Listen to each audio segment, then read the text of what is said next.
Morning, everybody. My title today, Design and Modelling for Groundwater Engineering and Control. And I give thanks to my colleagues at OGI for helping me with this presentation. I always like to start with defining my title. People give a title. So what are the various aspects of what I'm going to speak about? Design. It's a concept, specification.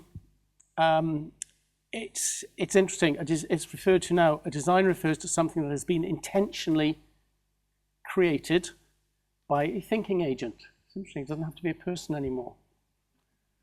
And we produce specifications like this. These are boreholes, pumping, recharge. Typically, a specification is where you put the boreholes, how many, depth, diameter, size. In this case, recharge wells to protect structures. That's an output. That's the design. Modelling. We're now talking about mathematical modelling. It's an activity of using mathematics to make calculations or to predict what might happen in the future. Most of the models we use are predictive models, such as this. This is a predictive model of drawdown. So we get drawdown for pumping recharge wells and how much you need to pump and what you're protecting, in this case protecting railway lines and a bridge. Another one, that was a plan model. This is a sectional model for, again, pumping recharge to protect a railway line. Groundwater, this is an interesting one, and I think if something can come out of this conference, what is the definition? Because there are two definitions around. One of them is water held underground. Another one is water that exists below the water table. And they are different things. Clearly, in groundwater control, the vast majority of work is in the saturated zone where it flows freely, but not always. But in the main, it would be good to have the Geological Society to define what they think it is. So I'm going to talk mainly about the saturated zone. So it's a two-phase material as opposed to three-phase in the unsaturated zone. And this is the lovely stuff. I thought the sound was on, but this is the lovely stuff we pump out. Engineering. It's a branch of science and technology concerned with design, building, and so on.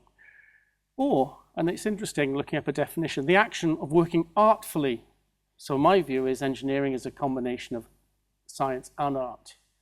And we like, at OGI, to produce things that are artistic, because the people I have to communicate with are not people like you. They are the project managers, they're the clients. And unless you can communicate clearly with them, you might as well pack your bags and go home. So I would say making things happen. Now, unfortunately in engineering, you can make things happen that you don't really want to happen. So that's where control comes in, to exercise and restrain. So if you're doing a groundwater control, you have an objective, and it might be drawing it down to a level, avoiding settlement. So control and engineering are different things. So I would call it making things happen that you actually want to happen. So I've summarized it as saying you use your engineering skill, experience, and modeling techniques in order to create a specification drawings, used to construct systems to produce a predictable change in groundwater behavior to a required state. You don't want to over dewater, you don't want to under dewater. Now, it's modeling, and at the end of the day, what does a model do? And it only does one thing, and this is to bear in mind. It solves an equation. That's all it does. You see all these wonderful drawings. No, it's the equation. Now, we spoke about equations yesterday, and in our science, whether it be engineering or hydrogeology, the equation is the DNA of what we do. If you get that wrong, if you get a sign wrong, if you get a term wrong, you might as well have your head coming out of your derriere. Okay? Because that makes a total difference. So what do we use? There are many things. First of all, there's in plan. So this is, excuse the quality, it's just photocopied from one of our manuals. So that's a tip, that's the standard equation looking down on a project where we have hydraulic conductivity or coefficient of permeability in meters per second. That's a transient case, storage, leakage, rainfall. And those are the terms. You all have these notes, so I'm not going to go through all of them. But those are the type of inputs. And this is the simplest one. Again, today in the main, I'm going to talk about the saturated zone. So there is, how are these formed? First of all, there's the continuity equation. Now, the continuity equation applies to all fluids. Conservation of mass, but when we talk about water, it's incompressible, so you can talk about continuity of volume. So that's the standard radial continuity of volume. You've got W there, which is Darcy's law or Darcy's velocity or velocity. We don't use V because Darcy velocity isn't actually a velocity, but I quite like the term velocity. It's easier to explain. That's the standard. You've got the velocity term, you've got the storage term, you've got the leakage term, you've got the rainfall term, and you've got a point source. Then you introduce Darcy's law. Again, it's negative, of course. We need to standardize that. Let's have no ambiguity. You know, because if you don't do it, your plume goes in the wrong direction. Okay, so there we have Darcy's law in terms of conductivity head gradient multiplied by saturated thickness. You get the transmissivity term, and then you substitute that in the continuity. These are the two stages from which gives the governing equation, and that's the one you solve. So the equation on its own is useless. It has to be solved to give a solution. So that's the equation that's used in radial case. That's the leakage term. So what are the equations? Well, a lot of them are very standard. You've seen this one. There's the time, which I think I've spelt wrong because I did it last night to put in. And that is a gradient, a changing gradient to a well. So there is no need for the Dupuy-Forchheimer because it all runs horizontally. And that's the equation.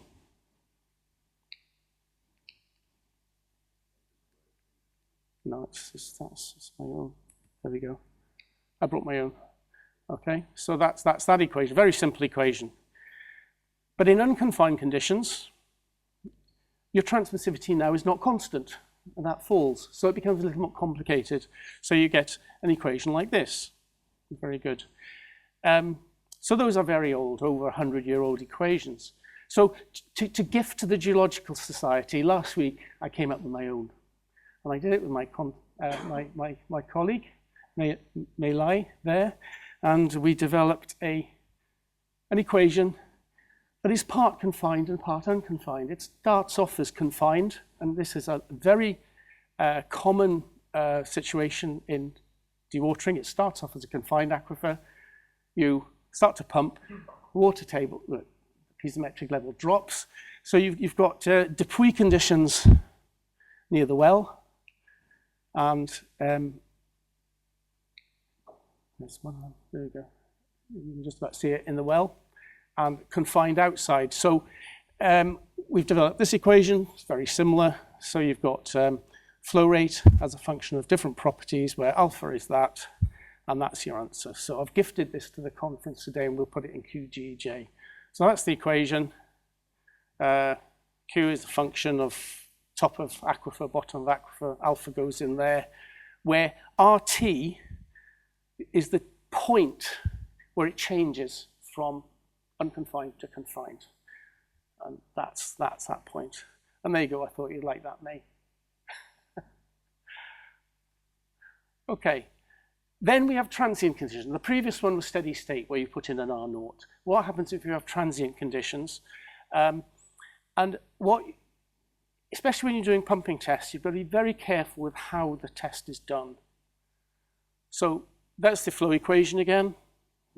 I've done it for an unconfined system. That's the equation. Now, when you're pumping at a constant pumping rate, you get a drawdown like this. So because of the constant pumping rate, the gradient of your drawdown on a log scale, the water level falls, but it's pretty much the same gradient. However, you can have exactly the same equations, exactly the same constitutive model, conceptual model, but often in dewatering, we have these massive pumps in, and it brings the water level right down to the bottom of the well in a few minutes, followed by a changing in gradient. So you have a different boundary condition. And there are not so many equations available for this, where it's a fixed head at the end, and now you get it falling like this. So the head is constant, the flow rate falls as the gradient falls. And I've seen too many times using the wrong formula to analyze a test. They're putting in a fixed flow, and it's not. It's a fixed head. You need different models for that. Then you have the mixed one. So that's the same as before, but we've developed analytical solutions for where it changes from a confined to an unconfined. So this is a case of wells, 8 wells around a shaft.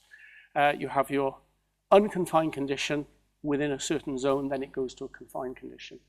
And again, you have to take this into account, both with the flows you're expecting and drawdowns. And the speed of drawdown. Everything happens much faster in a confined aquifer than an unconfined aquifer. And we applied this. We did the design and modeling for the Commonwealth Games dewatering at Sandwell, clue in the title, but where we had to use, well, we did use an analytical model, because this was all done in real time. We had telephone calls from site where they put them. We needed a model that you could just put in immediately and get an immediate response. Running time for this is less than 2 seconds. So the red are the deep wells. The yellow, the blue are, again, abstraction wells at the higher level. The yellow are the recharge wells, because we had to keep all the water juggling around like plates on the site. We had to have no net loss of water. So that was the arrangement. Yes, unfortunately, they didn't think about that when they were diving off the boards. And then there are stages where analytical models are not enough. You have to step into numerical models. Numerical models are more complex. Are you doing okay? Right. So this is an example where very high water table in Brooklands Road near St. Helens, high water table, deep wells, submersible pumps. That's the situation where boreholes are around them. The challenge here was to make sure everything worked on time. Very productive aquifer, incompressible aquifer.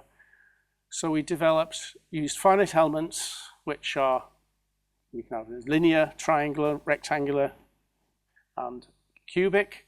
So you do what's called a discretization. You make it discrete. You split it up, and there we model the refined elements around the tank. And now what the challenge was is the isolation chamber was in the vicarage garden. So we had to design the system so that if possible, we didn't have to have a dewatering operation in the gardens. And so our model, we focused on the detention tank, we over-dewatered it a little bit, and we predicted that it would go underneath the shaft, and we did not need dewatering there. The client, United Utilities, was delighted, but said it's not enough just to do the model. You have to calibrate that model. So we actually had an observation point, and we were able to do it again in real time, tracking the drawdown against the model and update it, and then, yeah, we didn't need it. So that was a big success, and there we are. That's how we communicated to the client and the public, and how clear these drawings, these conceptualizations need to be. And there we go, that was the product. Also, they were able to underpin it, which saved money, saved carbon, and produced a very nice solution with 60 litres a second. This is before the days of licensing required. Some case study, early contractor involvement. Feeder 9, gas pipeline, ventilation shafts for HS2 and Silvertown Tunnel. The objective here is a 5-kilometre tunnel, launching this tunneling machine. the problem was the aquifer is on its last legs. It's almost, the same as the Humber water level. Decreasing permeability. The Environment Agency basically said you cannot lose any water. So we had to take this through DCO, and this is where models became absolutely critical because we're communicating with judges, the Environment Agency. You can't just put rough sketches. You have to make things understandable. So pump tests, and again, the irony was the initial pump test specified took out more water than the actual dewatering operation. So we had to do a very, very low volume one. The problem with low volume one next to the Humber is that you have the background change. So we have to assess what it would have been, subtract that from what you actually got, and then you get the drawdown and recovery. And it was a challenge doing that because that was in the pumping well itself. Well, it wasn't a pumping well, it was a piezometer. We did the test from a piezometer. So again, we use, with dialogue with the Environment Agency, we explained how we used a transient model with leakage, and then we were able to back calculate transmissivity, storage, and leakage from the test. We did a second model looking at the phase lag between the Humber and where we were modeling, both phase lag and amplitude decay, and do it that way round, and it came close. And that gave confidence, and that's what this is all about. It's about giving confidence to the people that make decisions, not people like us. And that was the concept, that you pump from the drive pits, you put it back in to the recharge area. That's in plan, that's in section. And that got us through the DCO. And that was a big stalling point because the communication wasn't there. And that was enough. Then it went to tender, and Toby's here. WJ eventually got the contract and followed the same concept. They weren't in exactly the same places. It was total success.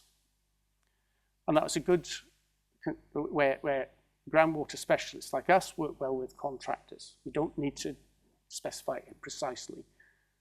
Ventilation shafts for HS2. Testing, Amersham, and recharge, just to see, again, conserving water. Ultimately, oh yes, now sometimes we can do all we can locally, but sometimes the abstraction is so high, you need to look at a regional model. And there are a situation like this. We looked at the entire catchment, and we're looking at those dots down there. That's measured level, and that's the simulated. So we were able to simulate the wider abstraction. That gave us a global transmissivity instead of a local one. And that was enough to give a much better handle, because there are water resource abstraction wells here as well. And then there's the actual shaft itself. And again, we all say conceptual model, what the layers were, where it became less permeable. So we were able to simulate the pressure relief at the base. Now this is when groundwater models move also into equilibrium models and structural models, because you don't necessarily have to bring the water level all the way down if the ground is strong. And these are the types of things, that's the head contours all around the base when you do a pressure relief system. Again, I'm going on about the Darcy velocity. It's amazing when you have an equation. I love equations. The top one, this is about contaminant migration in groundwater. The top part is very similar. It's identical, actually, to the flow equation. But it has these two extra little terms. But they make a huge difference. Just by having those two extra little terms, where you have the differential of concentration with x multiplied by the Darcy velocity. So this is where the Darcy velocity sign convention becomes absolutely critical. And that produces something like this. And that is, if you have a potential spill on a contracting site, what would happen to it if it got through? And what we're saying is, there's an abstraction well, that's where it would go. Now, is this a precise simulation of contaminant through the ground? Of course it's not.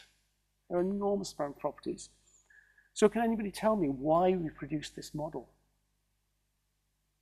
It's to put the fear of God into the contractor, that they shouldn't spill anything, because that will happen. So once they see it visually, we better increase our risk assessments and have spill kits. We cannot absolutely have it. And a lot of times, models are actually there to communicate. And then again, George, thank you for this. You know, being able to put things on animations.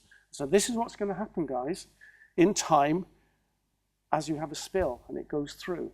And suddenly, everybody's awake. This is important. Silvertown. We looked at this with Ferrovial.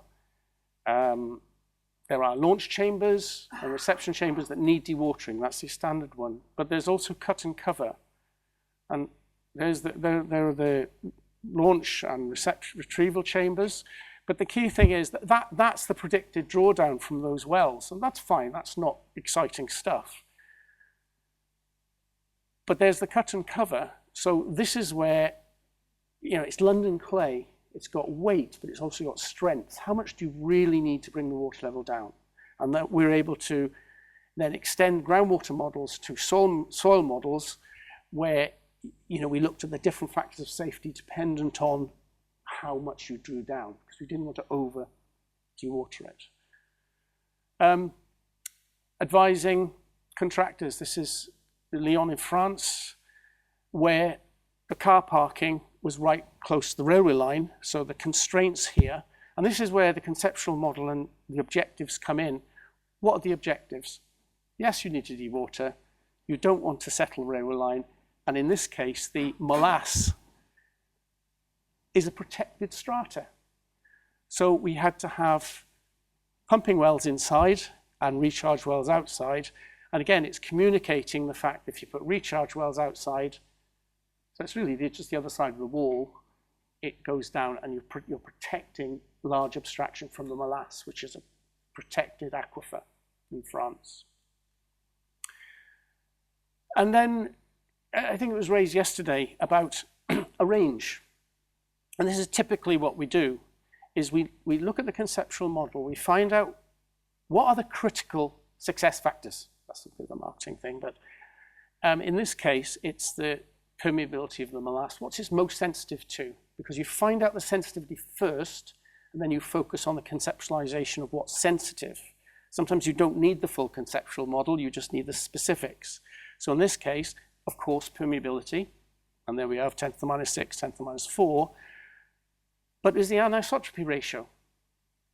So there was as much impact on the anisotropy than it was on the full dewatering. So we were able to produce a very simple drawing like this in advance of the detailed design to say you need to do a test to find out the anisotropy. And this was the solution, recharge wells on the outside. And then provide a specification that was enough for pricing and proposal to the client. Toronto. Chaplin Station, cross-section, and again, that's the conceptual model, but we always superimpose on the conceptual model the actual design of the system, because then you sit down and as experienced engineers, you say, right, what is critical? Now we've got two aspects. We've got the saturated slushy sand, which needs to be dewatered because it's too weak. And then you've got a impermeable layer, and then you've got another sand layer. Now, I describe this as when you have to dewater an unconfined aquifer, and you get it wrong, it's the equivalent of your train being late. It's annoying, and it takes time to overcome. If you get it wrong in the lower aquifers, like a train crash, okay, that's when it's badly wrong. Then you have people that die, and you have projects that go wrong. You know, trains going over this, it would be a disaster. So in this case, get the conceptual model right, and then it gives you the key. What do we need to do? You need to depressurize the sand underneath, and you need to dewater above. And that, again, we used analytical models for this, where you can put in wells on the outside. We did this in real time. It was also done during COVID, which was interesting. Wells on the outside, wells on the inside, which give you drawdown situation like so. And again, gave everybody confidence. And again, one of the critical aspects of this is the flow. There is a critical, it's not a question of just putting in more pumps, because all the water had to be treated. And one treatment works would do 1,600 litres a minute, not 1,601. Any beyond that, you had to get another. So we had to advise the client statistically, what is the probability of the abstraction rate being greater than 1,600? And if R naught was 2 kilometers, it's a 4%, 7%, so they can make a decision. So what we're trying to do is take our models and give them real information. Right, I've got my 5-minute warning. I'm just going to skim through this. Right, it's our communication. A project we did in Goole was a tunneling machine, or open-face pipe jack, actually hit a sheet pile wall just before, 2 meters before getting into the old pumping station. And 50 years ago, it had been backfilled with PFA, which had not consolidated. So they drilled a hole in the wall and it spurted out. So we had to dewater PFA. It was a very interesting project. So that's the wall, that's the obstruction. And we designed banana-shaped well points where we used the memory of the pipe to sort of feed down.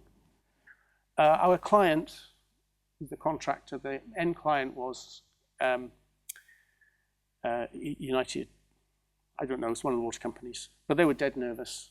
So we had to develop a model to give them confidence because they were paying for this. And again, these are the things you can do with models. That's the PFA in this annulus around the building, and we had to target taking water of a very fine material. So we were able to use 3-dimensional models to give him confidence about what we were doing and how it was safe. And ultimately, a combination of wells inside and these banana abstraction ones outside gave him the confidence to go ahead, and it was a full success with drilling inside the building and from the tunnel face. I'll skim through this last one. This is a protection of the Erskine Bridge when originally this shaft was going to go wet, and boulders were found, and we had to use our models to, that's recharge wells, abstraction wells. The key thing is we had to give confidence to Network Rail and Transport Scotland. We were not going to let the bridge piers settle, and it was all about using our knowledge and models to give confidence. Finally, the unsaturated zone. Now, this is not dewatering as such, but this is attenuation. We have more and more wet weather, and the LLFA are forcing us to put collected water back in the ground. Now, putting it straight back in the aquifer, the Environment Agency don't like. So how do we inject it into the unsaturated zone? And this is where we've come up with systems of capturing rainwater from roofs and the roads, that's straightforward, attenuating it in the ground, and then using a system of attenuators and infiltrators. And this is now where you step into the unsaturated. So in this case, to get it into the ground, you've got the differential head, because it's high at the bottom, but you've also got suction in the ground. So you've ever got red wine on your white shirt, a tiny little drop, like that. So a combination of those is quite an enormous differential net pressure, like 50 kilopascal type. So we've used that. Again, this is, that project was in Stockton. The engineers would not believe it. He said, you cannot get this into the ground. So we came up with, and this is George's work. Those are the, if you like, the local saturated zone around the infiltrator, the water table, and how that's the flow net in the vertical section. And then, again, to working with the Portuguese government now to try and explain how it's a win-win. We're both mitigating flooding, and so you have your rainfall event,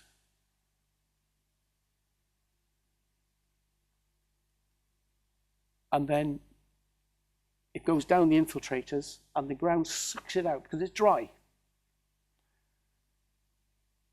And during the storm, that's how it happens.